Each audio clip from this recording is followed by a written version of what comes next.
नमस्कार। आपदा के सामना के एक और विशेष अंक में आप सभी दर्शकों का बहुत बहुत स्वागत है। मैं हूं असीम मिश्रा। तो आपदा के सामना के आज के इस अंक में हम बहुत ही गहनता से, बारीकी से विचार करेंगे कि आखिर ये जो समस्या है, भारी बारिश, बाढ़, भूस्खलन, इन समस्याओं से हम कैसे निजात पा सकते हैं, क्योंकि ये एक प्राकृतिक आपदा है, नेचुरल डिजास्टर है। इसमें जो तमाम एजेंसीज हैं सरकार की तरफ से, वो किस तरह का रोल प्ले कर सकती हैं, जो वैज्ञानिक हैं वो किस तरह से पहले से बता सकते हैं कि इस तरह की चीज़ें होने वाली हैं, क्या ये संभव है, क्या ये मुमकिन है, किस तरह की तकनीकी विकास इस पूरे क्षेत्र में हुआ है।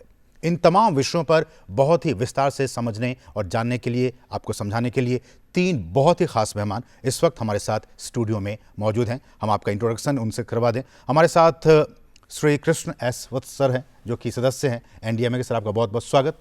हमारे साथ दूसरे खास मेहमान हैं डॉक्टर देवी प्रसाद कानूनगो जी, जो कि चीफ साइंटिस्ट और ग्रुप हेड हैं CSIR CBRI रुड़की से। सर, आपका भी बहुत बहुत स्वागत। और हमारे साथ तीसरे खास मेहमान हैं डॉक्टर VD रॉय सर, जो कि डायरेक्टर हैं सेंट्रल वाटर कमीशन से। आप तीनों ही मेहमानों का बहुत बहुत स्वागत।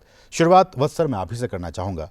और जैसा कि हमने कहा कि हर साल इस तरह की चीज़ें हमें देखने को मिलती हैं, सुनने को और समझने को मिलती हैं। बाढ़ जैसी जो एक समस्या है, बीते कई वर्षों से भारत इस समस्या से जूझ रहा है।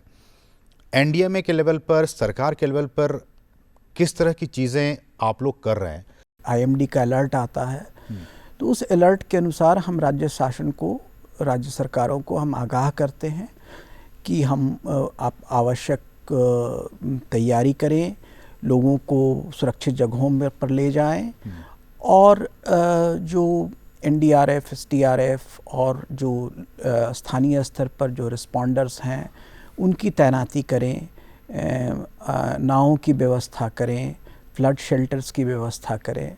तो ये सारी जो तैयारियां होती हैं वो एक स्टैंडर्ड उसका एक तरीका होता है, एक SOP होता है, उस हिसाब से हम करते हैं।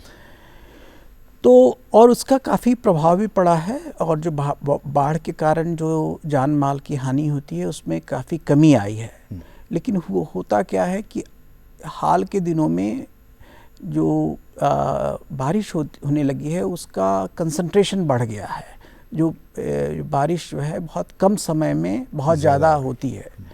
तो जब ऐसी परिस्थितियाँ आती हैं तो एक तो भूस्खलन की संभावनाएं काफ़ी बढ़ जाती हैं, और दूसरा पानी का स्तर बहुत तेज़ी से ऊपर बढ़ता है, तो फ्लैश फ्लड की स्थिति हो जाती है।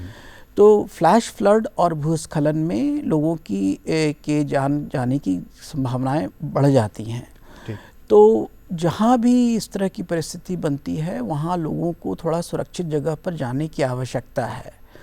मैदानी इलाकों में क्या होता है, पानी का स्तर धीरे धीरे बढ़ता है तो खतरा उतना नहीं होता है, लेकिन पहाड़ी भागों में है पानी का स्तर बहुत तेज़ी से, नदियों में भी पानी का स्तर बहुत तेज़ी से बढ़ता है। तो जब भी तो फिर वहाँ पर लोगों के डूबने की और ढलानों का, जो पहाड़ों के टूटने की जो प्रक्रिया है, स्खलन की प्रक्रिया है, वो तेज़ हो जाती है, और उससे थोड़ा सा लोगों को सुरक्षित रहने की आवश्यकता है, सुरक्षित ठिकानों पर उन्हें आश्रय लेने की आवश्यकता है।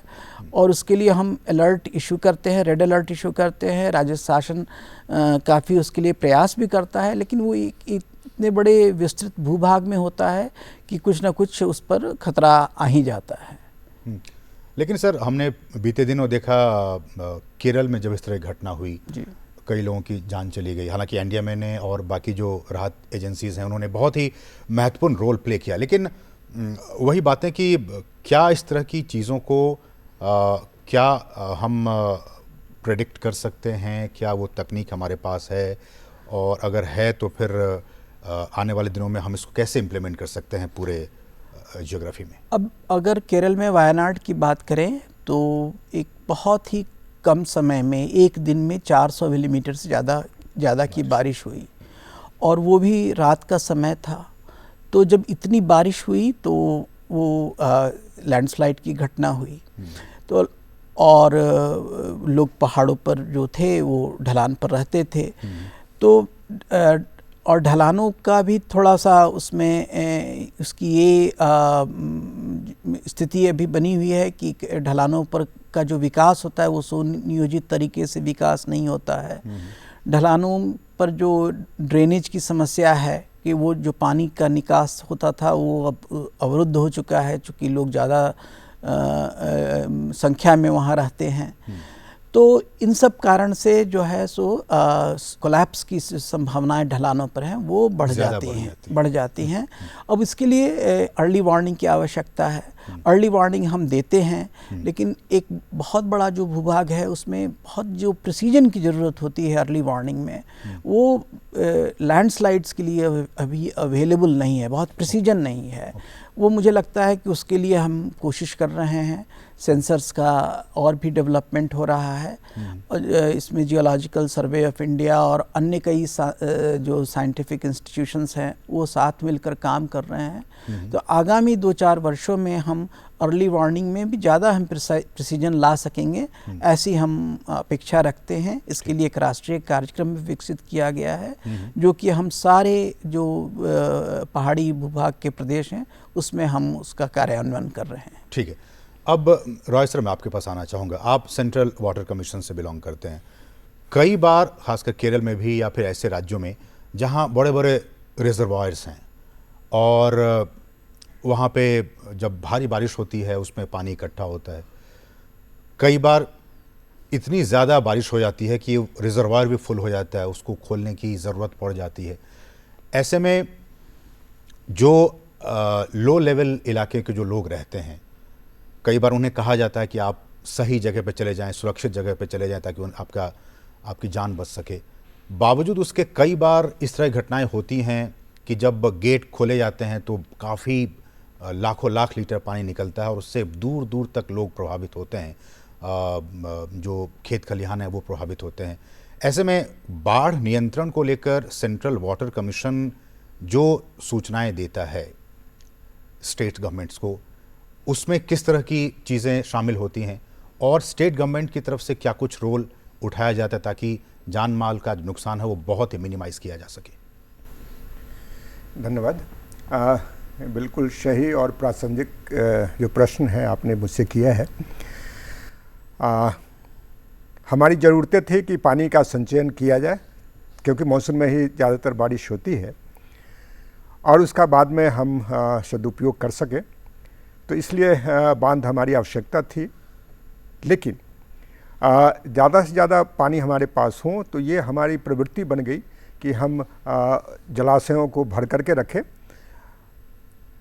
लेकिन आजकल अचानक जब जलाशयों के ऊपरी भाग में जब तेज़ बारिश होती है और उस समय बहुत ज़्यादा पानी आने की संभावना जब बढ़ जाती है तो गेट को अचानक खोलना पड़ता है और उसकी वजह से जो नीचे के इलाके हैं उसमें बहुत सारा पानी इकट्ठे आ जाता है और लोगों को असुविधा होती है। इस संदर्भ में कुछ कदम हाल के वर्षों में उठाए गए हैं।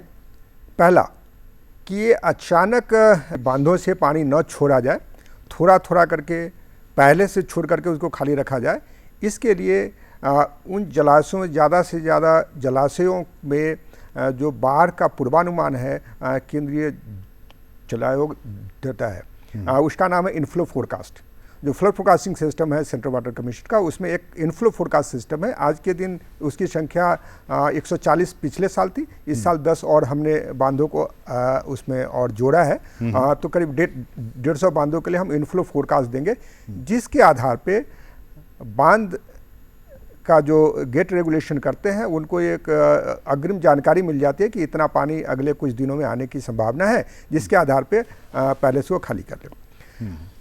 दूसरा कि हमने जो बाढ़ प्रभावित बेसिन थे, नदी बेसिन, उसमें हमने इंटीग्रेटेड रिजर्वायर ऑपरेशन, क्योंकि ये जलाशय या बांध एक ही एजेंसी के पास नहीं होती, अलग अलग एजेंसी के पास होती है। तो इसलिए वो उसका ऑपरेशन वो ये सोच कर करते हैं कि हमने ये छोड़ा है और इससे आगे पीछे और दूसरे जलाशयों से पानी छोड़े जा रहे हैं, उसके साथ दोनों का मिला जुला या 3 बांधों का जो छोड़ा गया पानी मिला जुला क्या असर होगा, उससे बहुत हद तक अनभिज्ञ थे। तो इसलिए एक इंटीग्रेटेड रिजर्वायर ऑपरेशन की पॉलिसी बहुत पहले लाई गई है और हमारा क्राइसिस मैनेजमेंट प्लान है, उसमें पॉलिसी लाया गया है। 8 बेसिन में हम लोगों ने आइडेंटिफाई किया है कुछ नियमित रूप से बाढ़ जो लाती है उन बांधों को, और उसमें एक टीम बना दी गई है और उसको कहते हैं फ्लड क्राइसिस मैनेजमेंट टीम।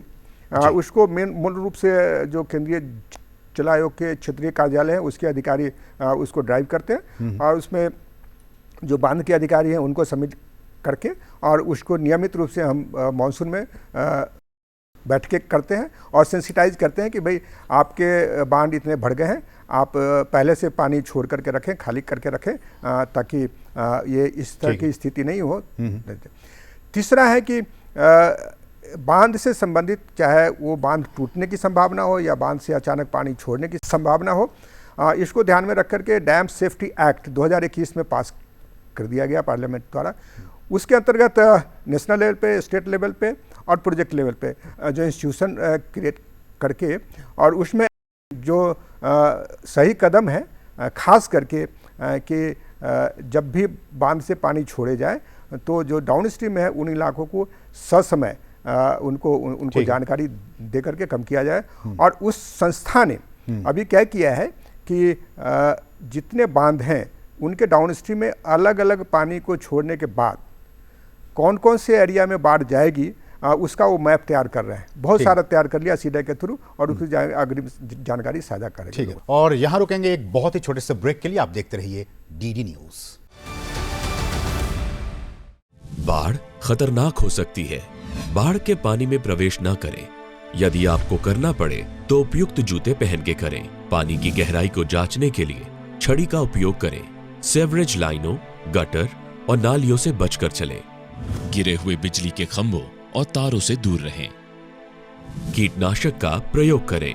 अपने आसपास सफाई रखें तथा बीमारियां न फैलने दें। ताजा पका हुआ भोजन या भुने हुए चने, मूंगफली इत्यादि खाएं।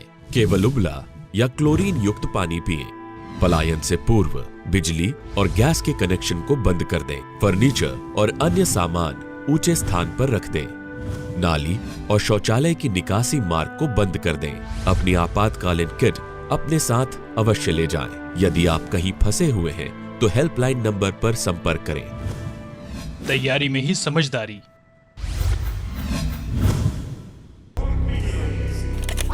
हर लिप का एक गेम प्लान होता है, सिर्फ ताकत ही काफी नहीं, मुश्किल वक्त पर सही फैसला लेना भी जरूरी है। आग, बाढ़ या किसी भी अन्य आपदा में भी घबराहट से नहीं, ठंडे दिमाग से फैसला लो, क्योंकि मुश्किल वक्त में आपका सबसे जरूरी गेम प्लान है इमरजेंसी रिस्पांस नंबर 112। जब मुश्किल हो भारी, 112 डायल करने की रखो तैयारी।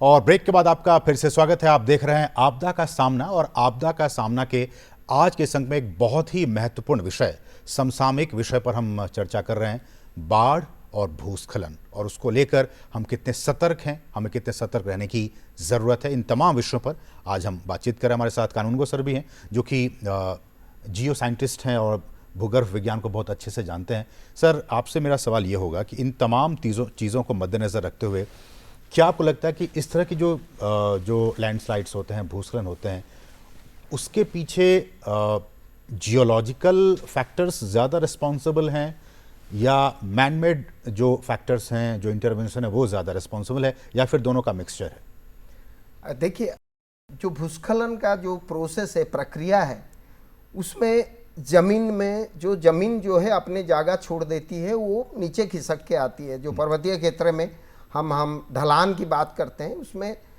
तो जमीन तो जो है, जो मिट्टी है, जो चट्टानें हैं, वो तो इन्वॉल्व है ही, क्योंकि वो प्रोसेस उसी में होता है। दूसरा ये है कि एक एक्सटर्नल फोर्स है, एक नेचर हमको बैलेंस दे रखा है कि वो जमीन वहीं पर रहे, लेकिन उसमें जो एक्सटर्नल है, हमारा जो प्रेसिपिटेशन है या क्लाउड बर्स्ट के रूप में आप बोल रहे हैं, या ग्लोबल वार्मिंग, क्लाइमेट चेंज की वजह से कभी ज़्यादा स्नोफॉल होता है, कभी स्नोफॉल कम होती है, स्नो मेल्टिंग होती है, या फिर अर्थक्वेक आ जाए। तो जब जमीन को हम एक वाइब्रेशन देंगे तो वो अलग तरीके से बिहेव करेगा। ये सब चीजें ऐसा है कि जिसको हम बदल नहीं सकते हैं, ये प्रकृति है, तो ये इसको बदल नहीं सकते हैं। तो इसमें जो हम जिसमें प्रयास कर सकते हैं वो है हमारा इंटरवेंशन विथ नेचर।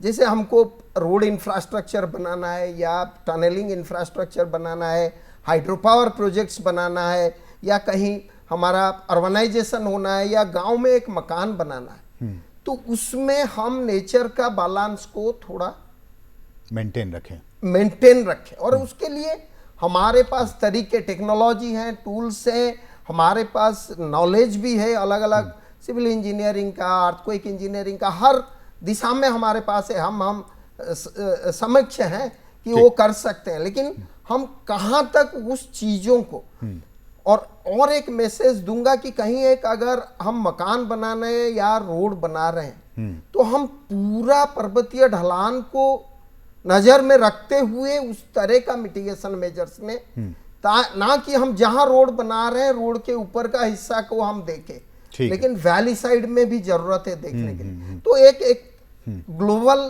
पर्सपेक्टिव लेके अगर हम संतुलित तरीके से काम करेंगे तो कम से कम आपदा काम सामना कर। लेकिन मेरा एक और मेरा सवाल होगा कि इस तरह की चीज़ें जो लैंडस्लाइड की घटनाएं हैं हिमालयन स्टेट में ज़्यादा होती हैं बनिस्बत कंपैरेटिवली जो ईस्टर्न घाट्स के जो स्टेट्स हैं या वेस्टर्न घाट्स के जो स्टेट्स हैं, वहाँ उतनी समस्या है लेकिन उतनी नहीं है। हिमालयन स्टेट्स में हर साल, चाहे वो हिमाचल की बात कर लें या फिर उत्तराखंड की बात कर लें, इसके पीछे क्या साइंस है? देखिए, जो हिमालयन स्टेट्स या Himalaya, it's a youngest mountain chain. आप अगर ग्लोब में देखेंगे still it is uplifting. Young mountain है, उसका अभी भी इवोल्यूशन हो रहा है। देयर आर लॉट ऑफ जो टेक्टोनिक एक्टिविटीज, हमारे जो जियोलॉजिकल फॉल्ट्स है, थर्स्ट है, और जो स्ट्रेस डेवलप हो रहा है because of collision of to plates, तो उस स्ट्रेस के वजह से हमारे हिमालय में तो इसीलिए जब हिमालय इवॉल्व कर रहा है तो उसका जो सिस्टम है, जो सेटअप है, वो फ्राजाइल है। और दूसरा, अगर आप वेस्टर्न घाट्स या ईस्टर्न घाट्स के साथ कंपेयर करेंगे, इसका मॉर्फोलॉजी अलग है। आप देखेंगे बड़े बड़े पहाड़ हैं और स्लोप एंगल 80 डिग्री 70 डिग्री उस तरह का खड़ी है, लेकिन आप अगर वेस्टर्न घाट्स का, वो हिलक्स है, वो माउंटेन्स नहीं है। तो इसलिए स्लोप एंगल भी कम है। और उसके बाद आप हिमालयन रिवर सिस्टम को देखिए, वो किस ऑल्टीट्यूड से प्लेन में, किस ऑल्टीट्यूड में आते हैं। जब आते हैं वो इरोड करके बहुत सारे जो संतुलन है वो उसमें भी, मतलब जो सर बताए बच्चा सर की जियोमॉर्फोलॉजी, रिवर मॉर्फोलॉजी, वो सारे इवॉल्व कर रहे हैं। तो इसीलिए हिमालयन क्षेत्र में ये भूस्खलन ज्यादा हो रहा है। और हिमालय क्षेत्र जो है, जो हमारा सेस्मिक जोन 4 और 5 में आता, काफी सेंसिटिव है भूकंप के नजरिया। मैं इन्हीं बातों को सर आपके पास लेके आना चाहूँगा, क्योंकि sensitive area, young mountain, Himalayan का स्टेट, आपको लगता है कि एनडीएमए की तरफ से जब राहत और बचाव की चीज़ें आती है और आप लोग भी एक मैपिंग करते हैं, तो हिमालयन स्टेट्स में चीज़ों को संभालना, वहाँ रेगुलेट करना, और बाकी जो वेस्टर्न घाट और ईस्टर्न घाट्स है वहाँ के स्टेट्स में, उसमें आप लोगों के लेवल पर किस तरह की चीज़ें होती हैं? तो हिमालयन प्रदेशों की संवेदनशीलता तो ज़्यादा है, यह बात निश्चित है। और इसके लिए ही 15वें वित्त आयोग ने हिमाचल प्रदेश, उत्तराखंड और सारे नॉर्थ ईस्टर्न स्टेट्स के लिए अलग से निधि की व्यवस्था की थी कि ताकि भूकंप और भूस्खलन की समस्याओं से निपटा जा सके। और उन अनुशंसाओं के अनुरूप ही इन सारे प्रदेशों में हमने राष्ट्रीय कार्यक्रम लिया है। अभी हमने एक भूस्खलन के लिए एक राष्ट्रीय कार्यक्रम लिया है जिसमें ये सारे राज्य सम्मिलित हैं, और इस कार्यक्रम के तहत हम अर्ली वार्निंग की व्यवस्था कर रहे हैं और हम मिटिगेशन की भी बात कर रहे हैं।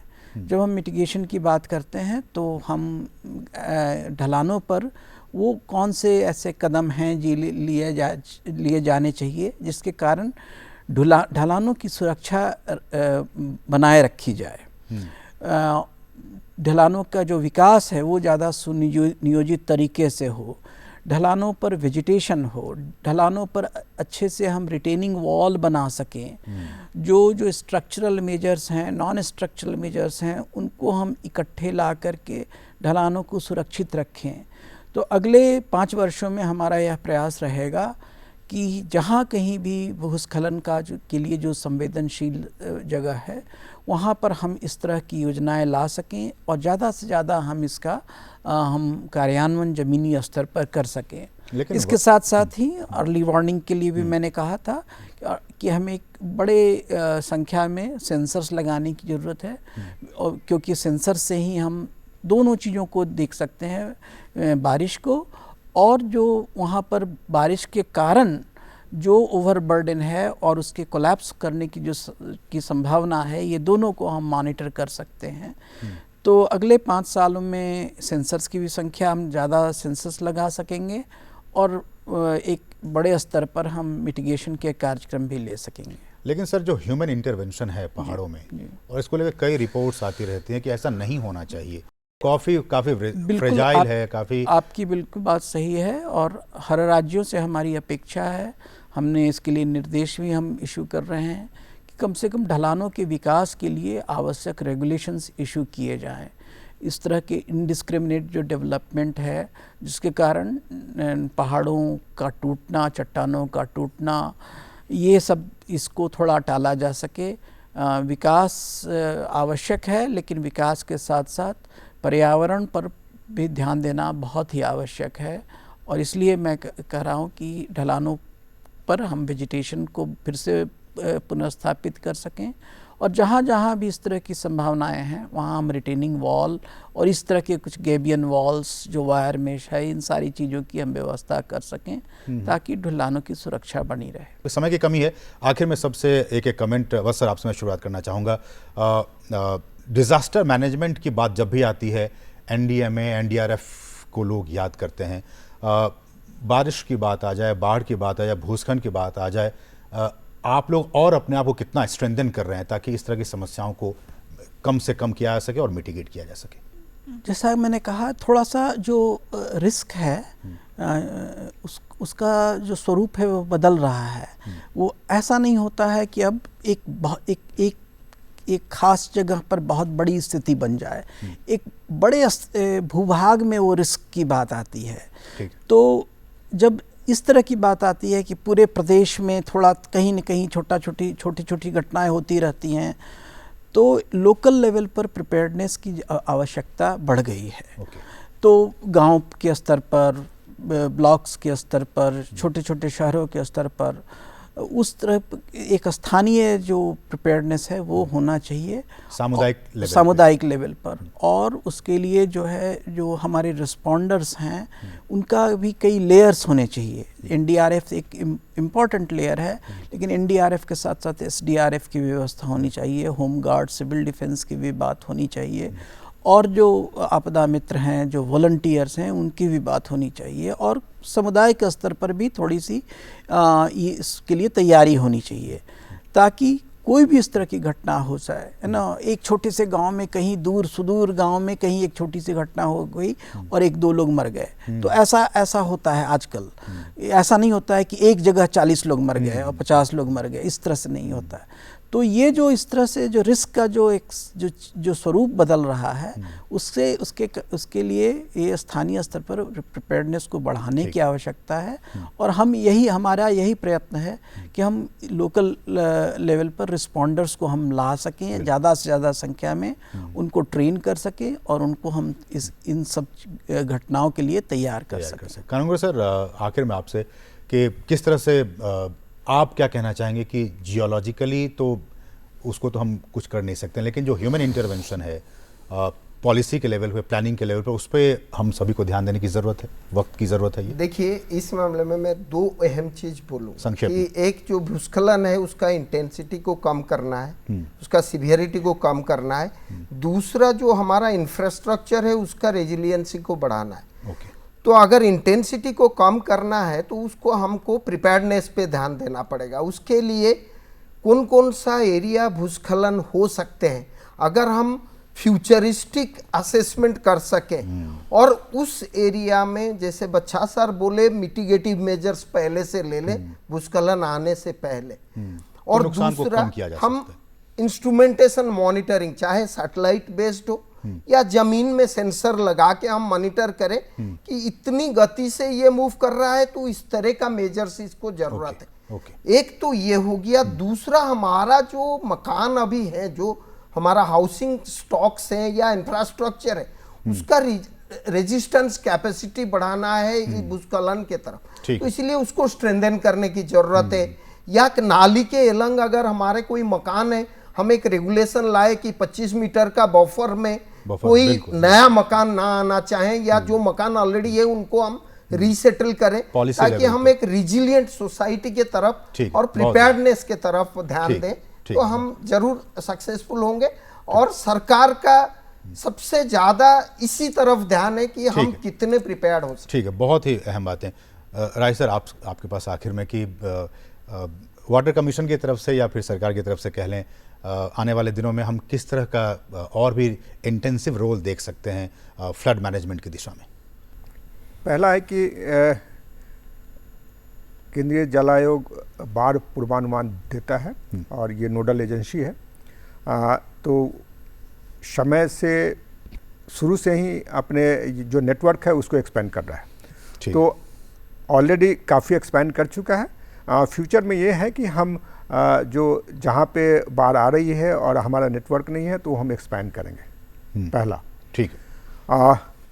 दूसरा है कि जो अभी कानूनगो साहब ने भी कहा कि फ्लड प्लेन जोनिंग वो ज़रूरी है ना, वो सबसे ज़रूरी है। कितना भी हम हर तरह का प्रयास कर ले, जब तक फ्लड प्लेन जोनिंग नहीं होगा उसमें जो नदी का जो बहाव क्षेत्र है या इलाका है उसको हम इंक्रोचमेंट से मुक्त नहीं रखेंगे तब तक नहीं। तो उसके लिए केंद्रीय जल आयोग फ्रेमवर्क बना चुका है और उसके लिए हम अवेयरनेस क्रिएट कर रहे हैं कि उस पर अमल करें। ठीक। आखिर में सर, वत्स सर, 10 सेकंड में कुछ अपील अगर हमारे दर्शकों से आप करना चाहें। जब भी IMD रेड अलर्ट इशू करता है तो लोगों को निश्चित रूप से आवश्यक कदम लेने चाहिए। लोगों को बारिश की संभावनाएं काफ़ी रहती हैं, घर से बाहर निकलने के लिए लोगों को आवश्यक जो प्रिकॉशंस हैं वो लेने चाहिए, बाहर निकलना नहीं चाहिए और अपने को सुरक्षित रखने का प्रयत्न करना चाहिए, क्योंकि तमाम तरह के खतरे हैं, बाढ़ के खतरे, भूस्खलन के खतरे, लाइटनिंग के खतरे। तो अपने को सुरक्षित रखने की जिम्मेदारी आप पर भी है और आप अपने को ज़रूर वो सुरक्षित रखें। आप IMD के जो अलर्ट्स हैं उनको फॉलो करें। एक सचेत ऐप है हमारा, उसको आप डाउनलोड करें और उसके हिसाब से आप अपना उसको फॉलो करें। चलिए, बहुत बहुत शुक्रिया वत्स सर, इन तमाम बातों के लिए। बहुत ही विस्तार से हमने आज बात की। आपका बहुत बहुत शुक्रिया। कानूनगो सर, आपका बहुत बहुत शुक्रिया। राय सर, आपका बहुत बहुत शुक्रिया। आप तीनों मेहमानों का इस विषय पर बातचीत करने के लिए बहुत बहुत शुक्रिया। तो आपदा का सामना के इस अंक में आपने विस्तार से जाना, बाढ़ को लेकर, भूस्खलन को लेकर, इसके पीछे क्या क्या साइंस है, सरकार क्या कुछ कदम उठा रही है और आने वाले दिनों में NDMA की तरफ से क्या कुछ कदम उठाए जा रहे हैं और आपको भी किस तरह से सतर्क रहने की ज़रूरत है। इन तमाम विषयों पर हमने आज विस्तार से बातचीत की।